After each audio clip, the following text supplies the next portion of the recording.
Pernah nggak sih ngerasa ada kekuatan tak terlihat yang kayaknya ngendaliin pilihan-pilihan kamu? Nah, dalam beberapa menit ke depan, kita bakal bongkar cetak biru pikiran itu dan kita susun ulang supaya bisa bekerja untuk Anda. Yuk kita mulai? Oke, kita mulai dari sebuah ide besar. Filsuf Carl Jung pernah bilang gini, pikiran sadar kita itu ya cuma puncak gunung es aja. Apa yang nggak kita lihat, yang ada di bawah permukaan, itu justru bagian terkuat yang diam-diam membentuk siapa diri kita. Coba deh, renungin ini sebentar.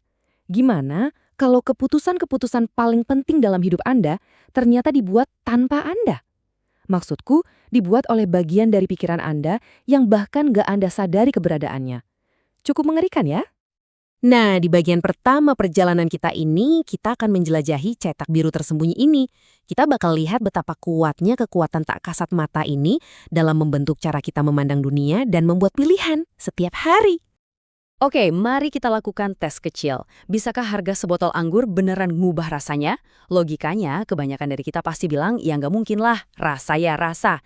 Tapi, apa iya beneran begitu? Ternyata, sains bilang lain loh. Dalam sebuah studi, peneliti menyajikan dua anggur yang sama persis, tapi label harganya dibedain. Hasilnya, gila banget. Pemindahan otak nunjukin pas orang minum anggur yang mereka kira mahal, pusat kenikmatan di otak mereka itu bener-bener menyala lebih terang. Jadi, harga itu secara biologis mengubah pengalaman kita. Dan ini tuh kejadian di mana-mana, bukan cuma soal anggur doang.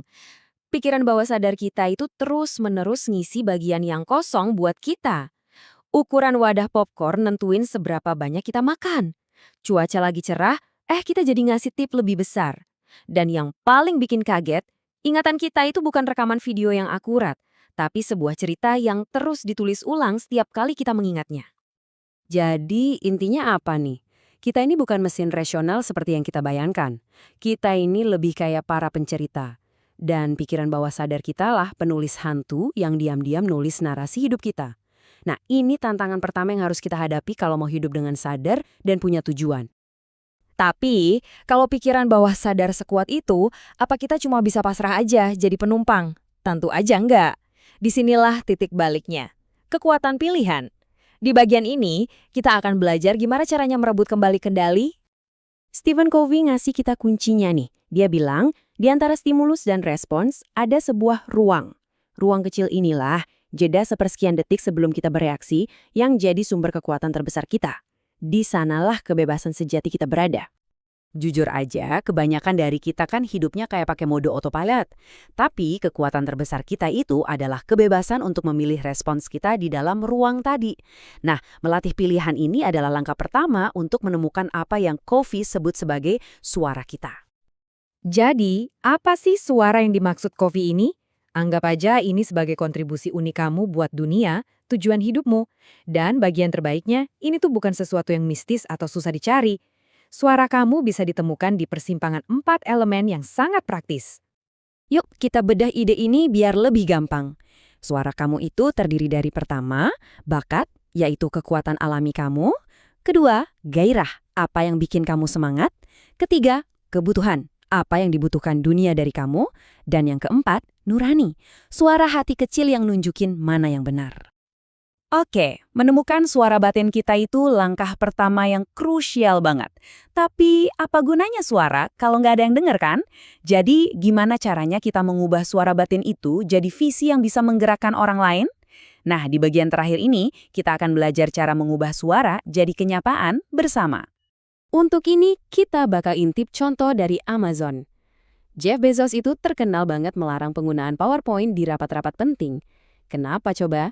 Soalnya, poin-poin di slide itu bisa menyembunyiin pemikiran yang dangkal. Sebaliknya, dia mewajibkan sesuatu yang disebut memo naratif, dokumen berbentuk cerita. Menulis sebuah narasi itu memaksa kita untuk benar-benar berpikir jernih dan menciptakan pemahaman yang mendalam untuk semua orang. Emang sih, menyusun narasi yang jernih itu nggak gampang. Seperti kata Bezos, kalau kamu meluangkan waktu untuk membuatnya jadi hebat, idemu akan jadi cemerlang dan punya kejernihan nyanyian malaikat. Ini nunjukin betapa kuatnya sebuah cerita yang disusun dengan baik.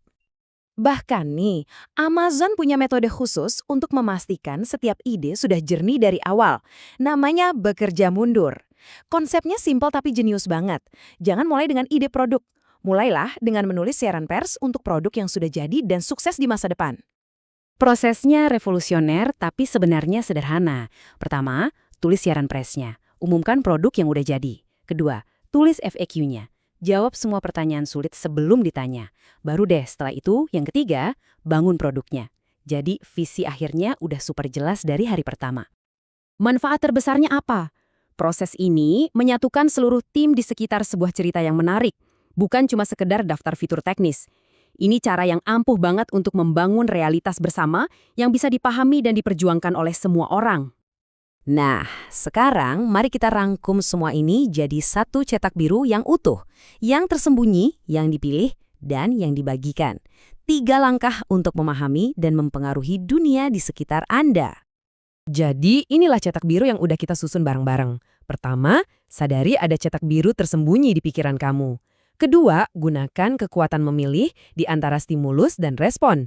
Ketiga, temukan suara kamu di persimpangan bakat, gairah, kebutuhan, dan nurani. Dan terakhir, bagikan suara itu melalui narasi yang jernih.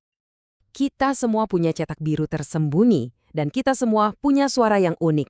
Setelah memahami cara kerjanya, pertanyaan terakhirnya bukan lagi apakah kamu punya suara, tapi bagaimana kamu akan membagikannya.